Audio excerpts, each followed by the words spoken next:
اعوذ باللہ من الشیطان الرجیم بسم اللہ الرحمن الرحیم وهل أتاك حديث موسى إذ رأى نارا فقال لأهلهم كثوا إني آنست نارا لعلي آتيكم منها بقبس أو أجد على النار هدى فلما أتاها نودي يا موسى إني أنا ربك فاخلع عليك إنك بالوادي المقدس طوى۔ اور اے پیغمبر صلی اللہ علیہ وسلم، کیا تم تک موسیٰ علیہ السلام کا واقعہ پہنچا ہے؟ یہ اس وقت کی بات ہے جب ان کو ایک آگ نظر آئی تو انہوں نے اپنے گھر والوں سے کہا، تم یہیں ٹھہرو، میں نے ایک آگ دیکھی ہے، شاید میں اس میں سے کوئی شعلہ تمہارے پاس لے آؤں یا اس آگ کے پاس مجھے راستے کا پتہ چل جائے۔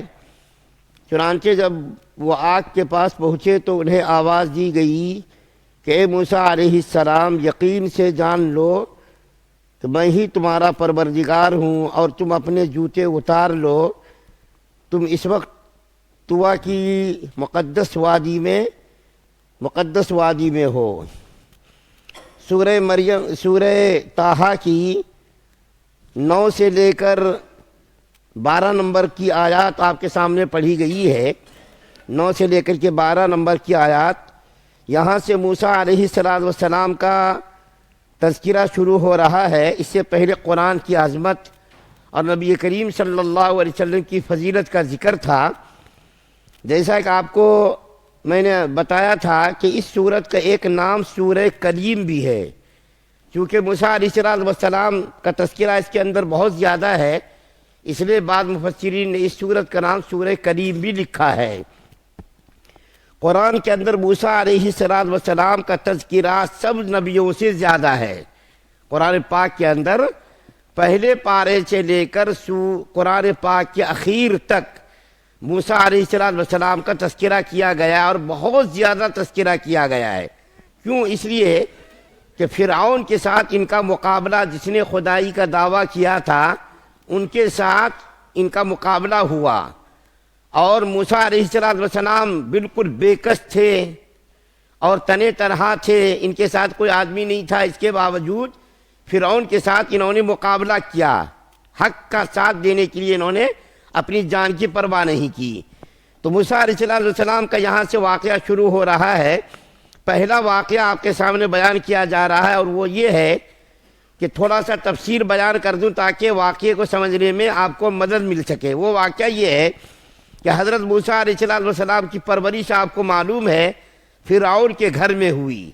فرعون دشمن ہی تھا، لیکن اس کے باوجود اللہ تعالیٰ کی قدرت اور اللہ تعالیٰ کا کرشمہ دیکھیے کہ دشمن کے گھر میں موسیٰ علیہ السلام کی پرورش کرائی۔ جوان ہو گئے، لمبے تگڑے ہو گئے، بہت ہی طاقتور اور بہت ہی لمبے چوڑے ہو گئے۔ یہ جو ہے مصر کے ارد گرد میں گھومتے پھرتے تھے۔ ایک مرتبہ اسی طریقے سے گھوم پھر رہے تھے، دیکھا کہ ایک بنی اسرائیل کا آدمی اور فرعون کا ایک آدمی آپس میں دونوں دست و گریباں ہیں، آپس میں لڑائی جھگڑے کر رہے۔ تو موسیٰ علیہ السلام نے لڑائی کو ختم کرنے کے لیے ان کے پاس جا کر کے ان کو ڈانٹا کہ تم بنی اسرائیل کے لوگوں پر ظلم کیوں کر رہے ہو؟ فرعون کے آدمی ہو تم، تو کیا مطلب ہے؟ تمہارے پاس حکومت ہے، طاقت ہے، تو تم جو دل چاہے وہ کرو گے کیا؟ تو اس نے بھی کچھ گستاخی کے کلمات کہے، تو موسیٰ علیہ السلام نے ان کو ایک گھوسا مارا، نبی کا گھوسا، نبی کا جرا، نبی کی طاقت، کہ وہ آدمی اس گھوسے کی مار کو برداشت نہیں کر سکا اور وہ مر گیا۔ کسی کو بھی پتہ نہیں چلا کہ اس قتل کا ذمہ دار کون ہے۔ موسیٰ علیہ السلام کے ہاتھ سے یہ بغیر کسی ارادے کے قتل ہوا، کوئی ارادہ نہیں تھا قتل کرنے کا، لیکن قتل ہو گیا۔ قتل ہوگا لیکن پتہ نہیں چلا کسی کو۔ بنی اسرائیل کا وہ آدمی چلا گیا، موسیٰ علیہ السلام بھی آ گئے۔ دوسرے دن دیکھا کہ بنی اسرائیل کا وہی آدمی جو کل ایک فرعونی آدمی کے ساتھ لڑ رہا تھا، پھر ایک دوسرے فرعونی کے ساتھ لڑ رہا ہے۔ تو موسیٰ علیہ السلام نے آگے بڑھ کر کے ان سے پوچھا کہ تم روزانہ تمہارا یہی کام ہے کیا، لڑائی جھگڑے کرنا؟ تو اس نے ڈر کے مارے کہہ دیا کہ اے موسیٰ علیہ السلام، کل تم نے فرعون کے آدمی کو قتل کیا تھا، آج مجھ کو قتل کرو گے کیا؟ میرا قتل کرنے کا ارادہ ہے کیا؟ تو وہ یہ کہہ کر کے بھاگ گیا۔ وہ فرعونی آدمی جو تھا اس نے جا کر کے فرعون سے کہا کہ آپ کے آدمی کو قتل کرنے والا کوئی دوسرا آدمی نہیں، آپ کا پروردہ، آپ کے گھر میں پلنے والا نوجوان موسیٰ علیہ السلام ہی اس آدمی کو قتل کرنے والا ہے۔ بس فرعون غصے میں آ گیا اور اس نے اپنے لوگوں سے مشورہ کیا کہ اس کے بارے میں کیا کرنا چاہیے۔ تو لوگوں نے کہا کہ اس کو قتل کر دینا چاہیے۔ ایک مخبر آدمی نے، جو فرعون کا ہی آدمی تھا، لیکن جب اللہ تعالیٰ کسی کو بچانا چاہے، دیکھیے اسباب کو کیسا پیدا کرتا۔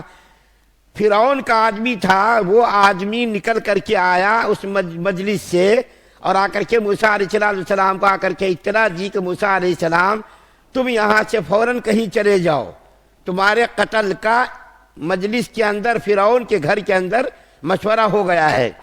موسیٰ علیہ السلام بغیر کسی سامان کے، نہ جوتا پیروں میں، نہ چپل پیروں میں، نہ کچھ کھانے پینے کا سامان، نہ کچھ اوڑھنے کا سامان، بس موسیٰ علیہ السلام اسی حال میں وہاں سے نکل گئے۔ نکل کر کے پیدل مدین گئے، سینکڑوں کلومیٹر دور وہاں مدین گئے۔ مدین میں جا کر کے موسیٰ علیہ السلام نے شعیب علیہ السلام، جو ایک جلیل القدر نبی ہے جس کا قرآن کے اندر تذکرہ ہے، اس نبی کے پاس جا کر کے موسیٰ علیہ السلام نے قیام کیا۔ 10 سال تک قیام کیا۔ شعیب علیہ السلام نے اپنی بچی کی نکاح، اپنی بچی کی شادی موسیٰ علیہ السلام کے ساتھ کر دیا اور کر کے کہا کہ آپ کا دیر مہر 10 سال تک میری بکریاں چرانا ہے۔ چنانچہ موسیٰ علیہ السلام وہاں 10 سال تک رہے، 10 سال تک بکریاں چراتے رہے، وہاں خدمت کرتے رہے۔ 10 سال کے بعد موسیٰ علیہ السلام کو اپنا گھر یاد آنے لگا، ماں یاد آنے لگی، بھائی بہن یاد آنے لگے۔ تو موسیٰ علیہ السلام نے شعیب علیہ السلام سے کہا کہ اب میں اپنا وطن جانا چاہتا ہوں۔ تو ان سے کہا کہ بھائی تمہارا دشمن تو فرعون ہے۔ تو موسیٰ علیہ السلام نے کہا اتنا لمبا گزر گیا عرصہ، اب یہ مسئلہ ختم ہو گیا ہوگا، فرعون بھی بھول بھال گیا ہوگا۔ چنانچہ وہاں سے چلے اپنی بیوی کو لے کر کے، کچھ ایک آدھ نوکر کو لے کر کے اور کچھ بکریاں لے کر کے۔ قرآن کے اندر کیا کہا؟ لِأَهْلِهِ، اہل کا اطلاق صرف بیوی پر نہیں ہوتا بلکہ نوکر چاکر وغیرہ پر اس کا اطلاق ہوتا۔ تو موسیٰ علیہ السلام وہاں سے کچھ بکریاں، کچھ نوکر چاکر، اپنی بیوی کو لے کر کے وہاں سے چلے۔ رات کا سفر تھا، بچ بچ کر کے نکل کے آ رہے تھے، کیونکہ راستے میں ظالم بادشاہ بھی پڑتا تھا۔ اس کے ظلم سے بچنے کے لیے موسیٰ علیہ السلام نے بالکل غیر مانوس، جو اجنبی راستہ تھا، وہ راستہ اختیار کیا۔ رات کا وقت ہو گیا، سردی کا زمانہ، جیسا کہ ابھی دیکھیے اتنی سردی پڑ رہی ہے، بے انتہا سردی پڑ رہی تھی۔ موسیٰ علیہ السلام کی بیوی حاملہ تھی۔ موسیٰ علیہ السلام نے دیکھا کہ اب تو پریشانی کا حال ہو گیا، نہ کچھ سردی سے بچنے کا سامان ہے۔ تو ان کو ایک آگ نظر آئی، طور پہاڑ پر سے ان کو ایک آگ نظر آئی۔ تو موسیٰ علیہ السلام نے اپنے اہل سے، یعنی اپنے گھر کے جو لوگ تھے، ان سے فرمایا کہ میں ایک آگ دیکھ رہا ہوں، اس آگ کے پاس میں جاتا ہوں اور کچھ آگ کی چنگاری لے کر کے آؤں گا، یا تو کوئی راستہ بتانے والا آدمی مل گیا تو اسے راستہ پتہ کر کے آؤں گا۔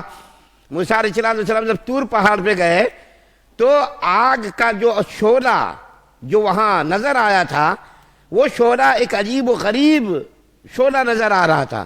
درخت کے پورے پتوں پر وہ شعلہ نظر آ رہا تھا اور کسی پتے کو وہ آگ جلا نہیں رہی تھی۔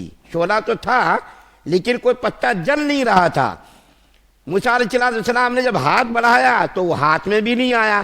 اصل میں وہ آگ تھی ہی نہیں، شعلہ تھا ہی نہیں، وہ تو خدا کے نور، خدا کا نور تھا، اور جو درختوں پر اس نور کا عکس پڑ رہا تھا۔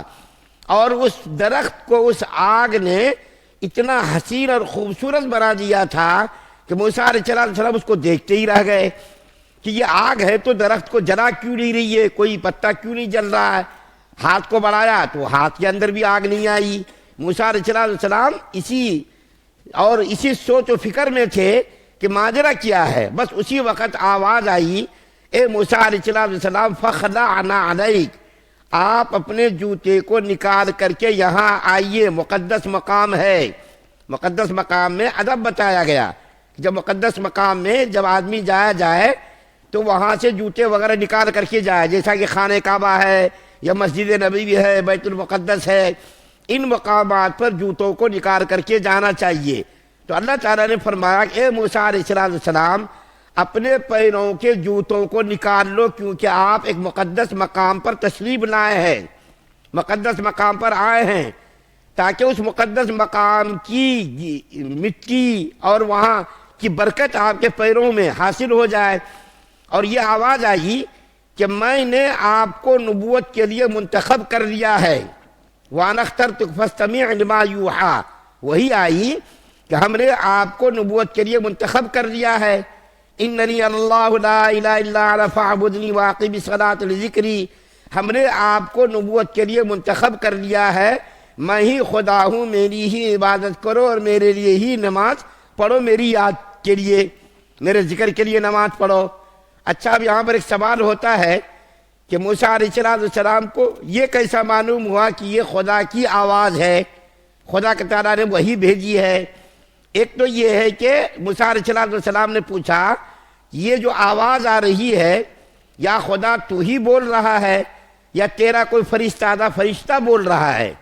میں آپ سے براہ راست بات کر رہا ہوں یا آپ کا فرشتہ ہے اس کے ذریعے میں بات کر رہا ہوں؟ تو اللہ تعالیٰ نے فرمایا نہیں، میرے ہی ذریعے بلا واسطہ کہ آپ بات کر رہے، مجھ سے ہی بات کر رہے، فرشتہ بیچ میں درمیان میں حائل نہیں ہے، فرشتے سے بات نہیں کر رہے بلکہ میں ہی بات کر رہا ہوں. حضرت موسیٰ علیہ السلام کے دل کے اندر اللہ تعالیٰ نے اتنا اطمینان ڈال دیا تھا کہ یہ خدا کی ہی وہی ہے، خدا تعالیٰ ہی بات کر رہا ہے، کوئی اور دوسرے اثرات شیطان وغیرہ کا کوئی اس کے اندر عمل دخل نہیں ہے، بلکہ اللہ تعالیٰ ہی بات کر رہے ہیں. ان کے دل کے اندر، موسیٰ علیہ السلام کے دل کے اندر اللہ تعالیٰ نے یہ اطمینان ڈال دیا کہ میں خدا ہوں، میں ہی بات کر رہا ہوں، اور میرے بیچ میں اور آپ کے بیچ میں کوئی دوسرا آدمی نہیں ہے، میں ہی بات کر رہا ہوں، میں ہی خدا ہوں، اور میں نے آپ کو نبوت کے لیے منتخب کر لیا ہے اور میں ہی آپ کی طرف وہی بھیج رہا ہوں، اس لیے آپ میری ہی عبادت کیجئے، میری ہی جو ہے نماز پڑھیے. اور نماز پڑھنے کا مقصد کیا بتایا؟ نماز پڑھیے میرے ذکر کے لیے. یہاں پر میں انشاءاللہ کل بتاؤں گا، نماز کا پورا عمل اللہ کا ذکر ہے، نماز کا پورا عمل اللہ کا ذکر ہے، اس کے اندر کوئی بھی دوسرا کام نہیں ہوتا، نماز کے اندر اللہ کا ذکر ہی ہوتا. دیکھیے آپ، اللہ اکبر تکبیر تحریمہ سے لے کر سلام پھیرنے تک بیچ کے اندر جتنا بھی عمل ہے، جو بھی کام ہے، اس کام کے اندر صرف اللہ کا ذکر ہوتا ہے، اس کے علاوہ کوئی دوسرا کام نہیں ہوتا. تو اللہ تعالیٰ نے فرمایا کہ آپ مجھ کو یاد کیجئے اور میرے لیے نماز پڑھیے، صرف میری یاد کے لیے، میرے ذکر کے لیے میں نے آپ کو نبوت کے لیے منتخب کر لیا ہے. آگے کا واقعہ انشاءاللہ کل تذکرہ ہوگا، کیونکہ لمبا چوڑا کئی رکوع کے اندر موسیٰ علیہ السلام کا تذکرہ ہے، جس کو انشاءاللہ دھیرے دھیرے آپ کے سامنے بیان کیا جائے گا. اللہ سے دعا ہے اللہ سب سننے زیادہ عمل کی توفیق عطا فرمائے. سبحان اللہ بحمدہ، سبحانک اللہم بحمدک، ونشہد ان لا الہ الا انت.